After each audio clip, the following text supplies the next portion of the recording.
आज हम क्षितिज पाठ्य पुस्तक के गद्य खंड में संकलित पाठ मेरे बचपन के दिन का अध्ययन करेंगे।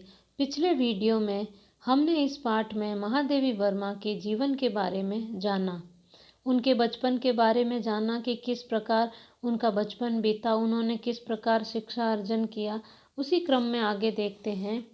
एक बार की घटना याद आती है कि एक कविता पर मुझे चांदी का एक कटोरा मिला। मुझे अर्थात महादेवी वर्मा को, बड़ा नक्काशीदार सुंदर। उस दिन सुभद्रा नहीं गई थी। सुभद्रा कुमारी जो उनकी सहपाठिनी थी और उनके छात्रावास में उनके कमरे में उनके साथ रहती थी। सुभद्रा प्रायः नहीं जाती थी कवि सम्मेलन में। मैंने उनसे आकर कहा, देखो यह मिला। सुभद्रा ने कहा, ठीक है, अब तुम एक दिन खीर बनाओ और मुझको इस कटोरे में खिलाओ। उसी बीच आनंद भवन में बापू आए। बापू अर्थात महात्मा गांधी। हम लोग तब अपने जेब खर्च में से हमेशा एक एक दो दो आने देश के लिए बचाते थे और जब बापू आते थे तो वह पैसे उन्हें दे देते थे। उस दिन जब बापू के पास मैं गई तो अपना कटोरा भी लेती गई। मैंने निकालकर बापू को दिखाया।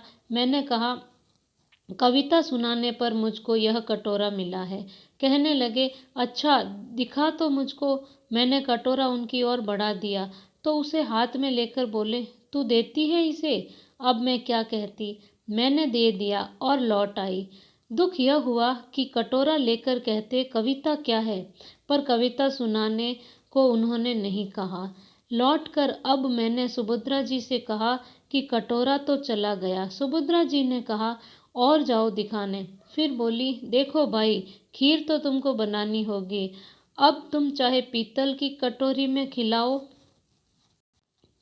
चाहे फूल के कटोरे में। फिर भी मुझे मन ही मन प्रसन्नता हो रही थी कि पुरस्कार में मिला अपना कटोरा मैंने बापू को दे दिया। सुभद्रा जी छात्रावास छोड़कर चली गई। तब उनकी जगह एक मराठी लड़की जैबुनिसा हमारे कमरे में आकर रही। वह कोल्हापुर से आई थी। जैबुन मेरा बहुत सारा काम कर देती थी। वह मेरी डेस्क साफ कर देती थी, किताबें ठीक से रख देती थी और इस तरह मुझे कविता के लिए कुछ और अवकाश मिल जाता। तो यहाँ पर महादेवी वर्मा यह कह रही है कि उनके कमरे में जो जैबुनिसा नाम की लड़की आई थी वह उनका काफ़ी सारा काम कर देती थी, जिसके कारण महादेवी वर्मा को कविता लिखने के लिए समय मिल जाता। जैबुन मराठी शब्दों से मिली जुली हिंदी बोलती थी। मैं भी उससे कुछ कुछ मराठी सीखने लगी थी। वहाँ एक उस्तानी जी थी, जीनत बेगम। जैबुन जब इकड़े तिकड़े या लोकर लोकर जैसे मराठी शब्दों को मिलाकर कुछ कहती तो उस्तानी जी से टोके बिना न रहा जाता था। वाह, देसी कौवा मराठी बोली। जैबुन कहती थी, नहीं उस्तानी जी, यह मराठी कौवा मराठी बोलता है। जैबुन मराठी महिलाओं की तरह किनारीदार साड़ी और वैसा ही ब्लाउज पहनती थी। कहती थी, हम मराठी हूँ तो मराठी बोलेंगे।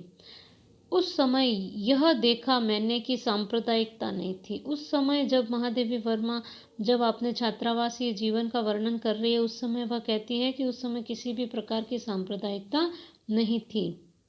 जो अवध की लड़कियां थी वे आपस में अवधी बोलती थी। बुंदेलखंड की आती थी वे बुंदेली में बोलती थी। कोई अंतर नहीं आता था और हम पढ़ते हिंदी थे। उर्दू भी हमको पढ़ाई जाती थी, परंतु आपस में हम अपनी भाषा में ही बोलती थी। यह बहुत बड़ी बात थी। हम एक मैस में खाते थे, एक प्रार्थना में खड़े होते थे, कोई विवाद नहीं होता था। मैं जब विद्यापीठ आई तब तक मेरे बचपन का वही क्रम चला जो आज तक चलता आ रहा है। कभी कभी बचपन के संस्कार ऐसे होते हैं कि हम बड़े हो जाते हैं तब तक चलते हैं। बचपन का एक और भी संस्कार था कि हम जहाँ रहते थे वहाँ जवारा के नवाब रहते थे। उनकी नवाबी छिन गई थी। वे बेचारे एक बंगले में रहते थे। उसी कंपाउंड में हम लोग रहते थे।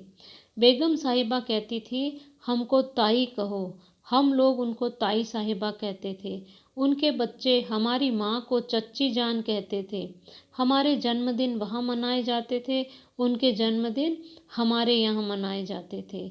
उनका एक लड़का था, उसको राखी बांधने के लिए वे कहती थी, बहनों को राखी बांधनी चाहिए। राखी के दिन सवेरे से उसको पानी भी नहीं देती थी। कहती थी, राखी के दिन बहनें राखी बांध जाए तब तक भाई को निराहार रहना चाहिए। निराहार का अर्थ बिना भोजन किए। बार बार कहलाती थी, भाई भूखा बैठा है राखी बंधवाने के लिए। फिर हम लोग जाते थे, हमको लहरिए या कुछ मिलते थे। इसी तरह मुहर्रम में हरे कपड़े उनके बनते थे तो हमारे भी बनते थे। तो यहाँ पर हिंदू मुस्लिम एकता की बात की जा रही है। फिर एक हमारा छोटा भाई हुआ।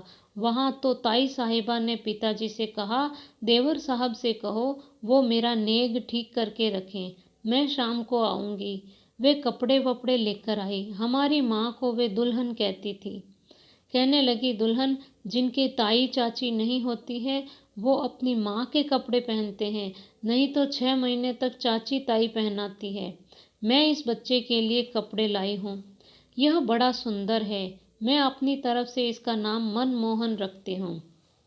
वही प्रोफेसर मनमोहन वर्मा आगे चलकर जम्मू यूनिवर्सिटी के वाइस चांसलर रहे, गोरखपुर यूनिवर्सिटी के भी रहे। कहने का तात्पर्य यह कि मेरे छोटे भाई का नाम वही चला जो ताई साहिबा ने दिया। उनके यहाँ भी हिंदी चलती थी, उर्दू भी चलती थी।